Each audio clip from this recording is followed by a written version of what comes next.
Hi guys, and welcome back. This is the homework for 8-5 day 1 where we're factoring polynomials. So remember from class, when we're factoring polynomials, the big thing is that we need to find the greatest common factor, and then we use that to finish out our answer. So when we're looking at 21 and 15, I'm going to do this the long way, I guess, just so you can kind of see the breakdown. If I factor 21 out into its prime factorization, it's going to be just 3 and 7. And if I do 15, it's just 3 and 5. And so if I stack those up, I have a 3 and a 7 and a 3 and a 5. This one has a B and this one has an A. So I'm looking for things filling the columns. I have 2 terms, so I should have 2 rows. So I'm looking for doubles. So in this case, I do have 2 3s. So my greatest common factor for this one is going to be 3. So when I factor 3 out, I'm going to start with that, close my open my parentheses. 21 divided by 3 is going to give me 7, and that B is left over. And 15 divided by 3 is 5, and that A left over, and close my parentheses. And that is our final answer. Looking at our next one, very easy. I can see the greatest common factor is going to be 2 because 2 is a factor of 14 and I can't go any bigger than 2. So I'm going to have 2 for a greatest common factor. And then when I look at my variables, this one has a c, and we know this is a c to the first, and this one's c squared. So the easiest way to determine if every term has the same variable is to look at the exponents, and whatever the smallest exponent is, that's what you're going to pick for your greatest common factor. So in this case, I'm going to use c to the first, which is just c, because if I did c squared, I can't pull 2 c's out of 1 c. That just doesn't work. So now when I open my parentheses, I know that 14 divided by 2 is 7, and if I have 2 c's here and I take a c out, I'm left with 1 c plus, and 2c divided by 2c is just going to be 1. All right, looking at our next one. So I'm going to factor these again. I have 2 and 5 gives me 10, plus I have 2 g's and 2 h's. And then for 9, it's 2 3's, so I'm going to just go out this way just so I don't want to overlap if they're not identical. And then I have 1 g and 2 h's. And then my next one, the coefficient here is actually a 1. But I'm not going to put that down there because it doesn't matter. And then I've got 2 g's and I have 1 h. So now when I look through this, I'm going to find terms where I have all of the whole column filled. So when I do that, I can see that this column is filled and this column is filled. So that's what my greatest common factor is going to be. So in this case, my GCF, my greatest common factor, is just GH. So now when I do this and I go to write my final answer, I'm going to have my GH, and then when I start inside my parentheses, I can look here. Well, 2 times 5 is 10, and then I have a G and an H in that row. So I'm going to have 10 GH, and it's a plus for my next term. 3 times 3 is 9, and the only thing else in that row is an H. So I'm going to have 9H, and then we have minus, and the only thing left over in this row is a G. And there's my final answer. Looking at number 12, same thing. If I factor this out, I'm going to have a 2, 2, 3, and then a J and a K, K. If I look at my next one, I have a 2 and a 3, 2 J's, so J, J, and a K.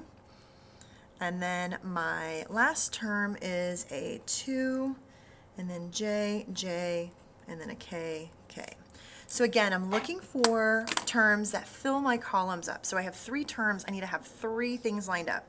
So I've got this, I've got a J, and I've got a K. So now when I write my answer, 2JK is my greatest common factor. So I'm going to have 2JK for my greatest common factor. Start my parentheses. My first term, I have a 2 and 3 left. So when I multiply those, that gives me a 6 and then a K. So I'm going to have 6K plus, this one has a 3 and a J left over. So that's 3J. And then plus, my last row just has a J and K. J, K, close my parentheses. And that's my final answer. All right, looking at this next one, we have 16t minus 40y. So when I go through and factor these, we can go through and I'm going to line them up again, just like I've been doing. So for 16, that's going to actually be 2, 2, 2, and 2, because I'm going to break it down to 4 and 4, and each 4 gives me 2 2's. And then I also have a t, and for 40, I'm going to have 3 2's, so 2, 2, 2, and a 5, and y. So now I'm going to go through again and see what I have. I only have 2 terms, so I only have 2 rows, but I fill up here, here, here, and that's it. My t and y, I'm going to move this over because it doesn't match up. So just like that. So my greatest common factor is 2 times 2 times 2, which is 8.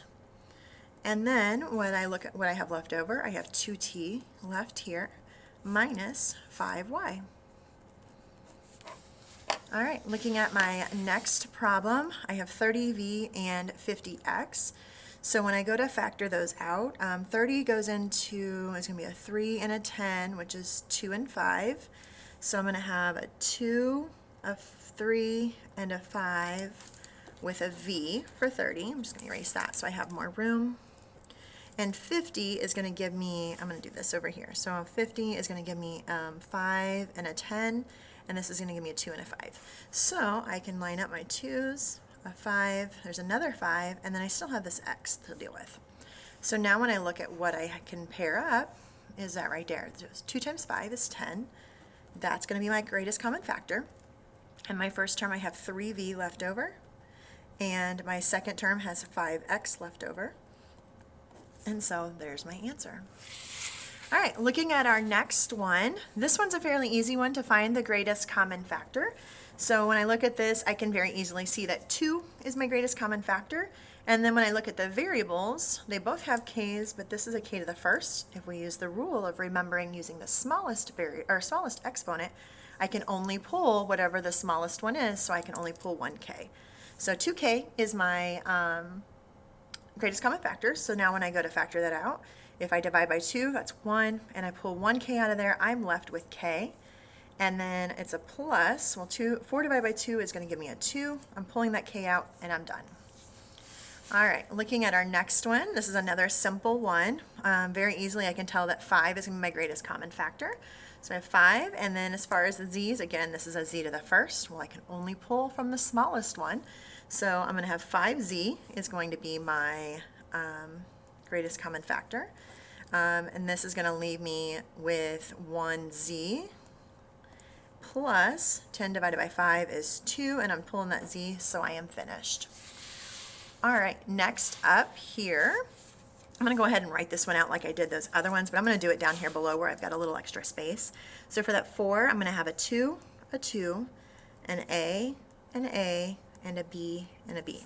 And I'm kind of giving myself some space because I know I'm going to have some other numbers.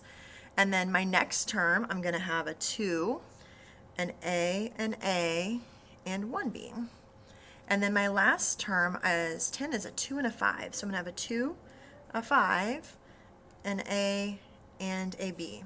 So now when I look at where my columns are full, I've got this right here, I've got this right here, and I've got this right here.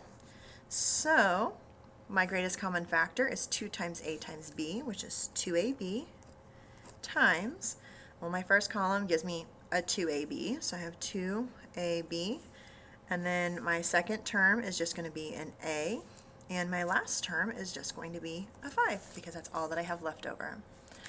All right, and our final problem for today, so looking at this, I can very easily see that my greatest common factor is going to be 5, because I know that 5 goes into 15, and there's no other number that goes into 5 that's greater than 5 that goes into 5 and 15. So I know I'm going to have a 5 for my greatest common factor. And so I'm going to do this one without factoring it out completely. I'm just going to look at this.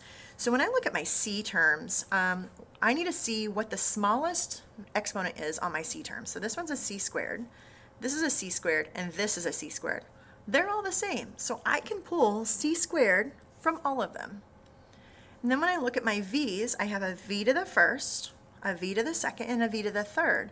Well, what's the biggest one that I can pull out? Well, I can only pull one, because that's all this term has. That's my smallest exponent. That's what I need to pull. So 5c squared v is my greatest common factor.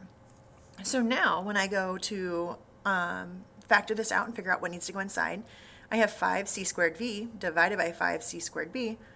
Something divided by itself is just going to give me 1 minus, so 15 divided by 5 is going to give me 3. C squares, I'm pulling 2 c's out. Well, that takes care of all of that. And I'm pulling 1v, so that leaves 1v left behind. Plus, 5's cancel out. And then I'm going to pull both of those c's. And as far as my v's goes, I have 3 here. I need to pull 1 out. That's going to leave me with v the squared. And I am finished. All right, there is our answers for tonight's homework. Feel free to let us know if you have any questions.